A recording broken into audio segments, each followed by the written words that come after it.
Hi friends, welcome to Shreyas Infotech. ఇవాటి ఈ వీడియోలో జిహెచ్ఎంసి ప్రాపర్టీ ట్యాక్స్ కి సంబంధించి ప్రాపర్టీ ట్యాక్స్ ఐడెంటిఫై పీటీన్ నంబర్ తో ఆన్లైన్ లో ట్యాక్స్ పే చేయడానికి ఇది వరకు లింక్ అయి ఉన్న ఓల్డ్ నంబర్ లేదా కొత్తగా వచ్చిన పీటీన్ నంబర్ కి న్యూ మొబైల్ నంబర్ ఎలా యాడ్ చేసుకోవాలో డీటెయిల్ గా చెప్తాను. దయచేసి వీడియోని లైక్ చేయండి. సో మొదటగా మీ బ్రౌజర్ ని ఓపెన్ చేసి సెర్చ్ లో జిహెచ్ఎంసి ప్రాపర్టీ ట్యాక్స్ ఆన్లైన్ అని టైప్ చేస్తే పైన వెబ్సైట్ చూపిస్తుంది, లేదా డైరెక్ట్ లింక్ డిస్క్రిప్షన్ లో ఉంది, చెక్ చేసుకోండి.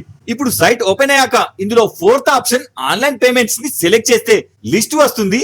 ఇందులోంచి ఫస్ట్ ఆప్షన్ ప్రాపర్టీ ట్యాక్స్ ని సెలెక్ట్ చేయండి. ఇప్పుడు కింద if you want to update your mobile number please click here అని ఉంటుంది, సెలెక్ట్ చేయండి. ఇప్పుడు ఇక్కడ 3 ఆప్షన్ చూపిస్తుంది.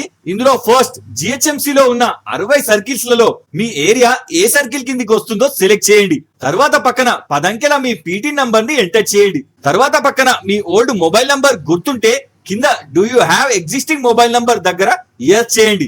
ఒకవేళ న్యూ లేదా ఓల్డ్ మొబైల్ నంబర్ మర్చిపోయినా కింద నో సెలెక్ట్ చేసి పక్కన సెర్చ్ చేయండి. ఇప్పుడు కింద మీ assessment number, name, house number and circle తో పాటు ఓల్డ్ నంబర్ యాడ్ అయి ఉంటే ఎగ్జిస్టింగ్ మొబైల్ నంబర్ అని చివరి 4 అంకెలు చూపిస్తుంది. ఇక్కడ నంబర్ యాక్టివ్ లో ఉంటే కంటిన్యూ చేయవచ్చు, లేదా కొత్తది యాడ్ చేసుకోవాలంటే అప్డేట్ ని సెలెక్ట్ చేయండి. ఇప్పుడు కింద న్యూ బాక్స్ ఓపెన్ అవుతుంది. ఇందులో మీ న్యూ మొబైల్ నంబర్ ఎంటర్ చేసి పక్కన మెయిల్ ఐడి ఆప్షనల్, చివరన గెట్ ఓటీపీ సెలెక్ట్ చేయండి. ఇప్పుడు మీ ప్రెసెంట్ మొబైల్ నంబర్ కి ఓటీపీ వస్తుంది. అది ఇక్కడ ఎంటర్ చేసి సబ్మిట్ చేస్తే your mobile number update request has been submitted and pending DC approval అని వస్తుంది. కింద ఓకే చేయండి. అంతే, వన్స్ డీసీ వెరిఫై అవ్వగానే 48 అవర్స్ లో న్యూ మొబైల్ నంబర్ అప్డేట్ అవుతుంది. సో ఈ వీడియోలో మీకు ఏమైనా డౌట్ ఉంటే కింద కామెంట్ చేయండి. ఇలాంటి మరిన్ని అప్డేట్స్ కోసం వీడియో లైక్ చేసి ఛానల్ సబ్స్క్రైబ్ చేసుకోగలరు. జై హింద్.